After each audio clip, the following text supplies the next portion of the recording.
Salam əziz izləyicilər, xoş gördük hər birinizi. Bugün tələbəmizlə 20-ci dərs saatımızı tamamlayırıq və bu bizim sonuncu dərs saatımızdır.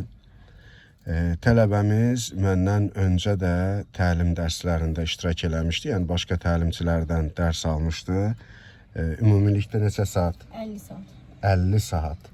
Bir təlimçidən yoxsa? Yox, bir təlimçidən 50 saat.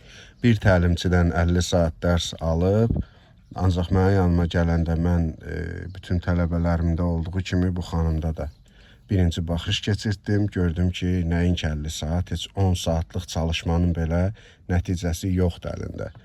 Və biz başladıq döngələrin hesablanmasından, geriyə hərəkətdən, parklamadan, şəhər daxili yollardan bu kimi ardıcıllıqla davam elədik və mən bugünkü gün xanımın idarə etməsindən razıyam. Sadəcə olaraq parklama əməliyyatlarında biraz çətinlik çəkdiyini deyir.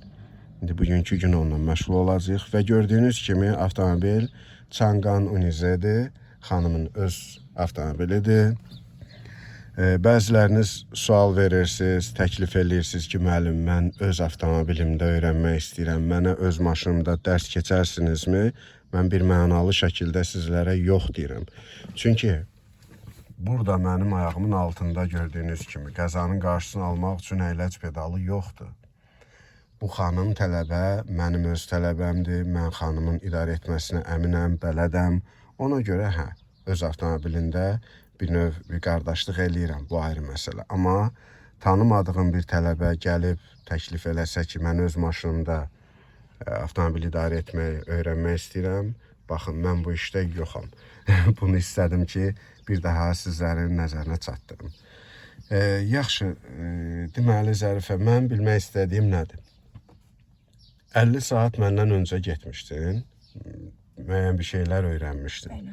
Mənimlə olan 19 saat ərzində nəsə bir şey öyrəndin, yoxsa fikirlərini tam səmimi izah elə, üzr istəyirəm. Yəni mənim eşitmək istədiyim səndən tərif deyil, tam səmimi deyirəm. Həm bilmək istəyirəm səndə yaranan təəssürat nədir? Çünki sən də səhiyyə işçisisən, həkimsən. Bizlərin sizlərə ehtiyacımız olur həmişə. Yəni sizin kimi insanların fikri mənim üçün önəmlidir. Varsa əgər üzr istəyirəm nəsə bir uyğunsuz bir şey, mən də öz üzərimdə çalışıb onu düzəltməyə çalışaram. 50 saat belə əslində o vaxtımı təlimçimi başlayanda mən özüm də istəyirdim ki, yəni tam mükəmməl şəkildə yola çıxım. Yəni 10 saat dərs gedim, güya mən öyrəndim. Sonradan nə özüm üçün, nə kimisə üçün qəza şəraiti törətməyim. Ona görə dedim ki, müəllimlə 50 saat. Sadəcə olaraq bu 50 saat elə bir ki, daha çox probkalarda vaxt itkisi ilə oldu da. Hətta mən deyərdim ki, Rəşad müəllim, biz elə bil ki, mən daha çox 30-20 sürətlə getmişdim bu probkada getdiyimiz üçün. Yadımdadır ki, mən Moskovski prospektdə sonradan qardaşımla çıxanda 70'lik yolda 30 gedirəm. O da deyir ki, sən nə qarırsan da, yəni belə. Ondan sonra mən sizlə yəni sizi tapdım, belə deyim. Və biz sağ olun, yəni hətta 100'ün üstündə belə sürətlə avtobanda sürmüşük. Ondan sonra mənim sürət qorxum elə bil ki, yenildi də. Yəni biz 50 saat sürmüşdük. Amma nətər deyim, hansı döngədə nətər dönmək lazımdır, dairədə nətər girmək lazımdır, dairəyə girəndə nə eləmək lazımdır, çıxanda nə eləmək lazımdır. Yəni mən onların heç birini bilmirdim. Bu 50 saatı biz nətər keçmişdik, mən heç özüm də başa düşə bilmirəm. Belə 50 saat böyük görsənir, amma biz keçməmişdik də bu 50 saatı.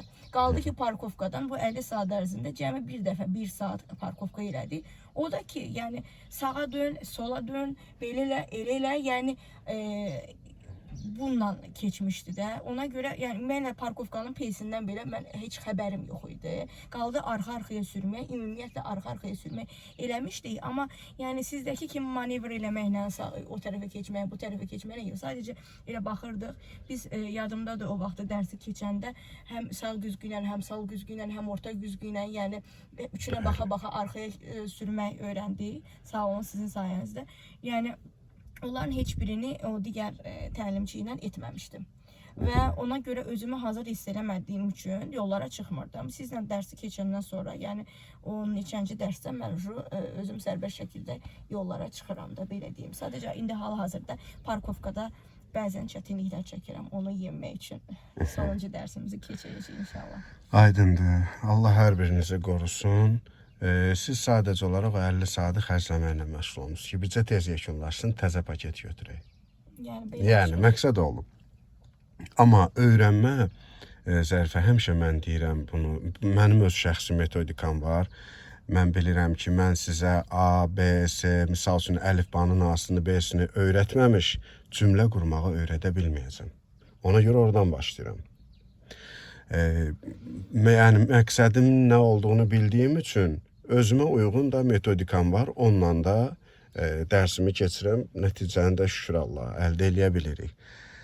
Bu işin bir tərəfi. Parklama mövzusuna gəlincə isə, mən sənə də izah eləmişdim, hamınıza deyirəm.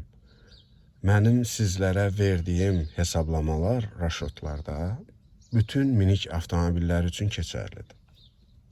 Ay müəllim, mən misal üçün Nissan Note sürürəm, onda misal üçün bu raşotla dönə bilərəmmi? Bəli. Və yaxud da mən Toyota Land Cruiser sürürəm.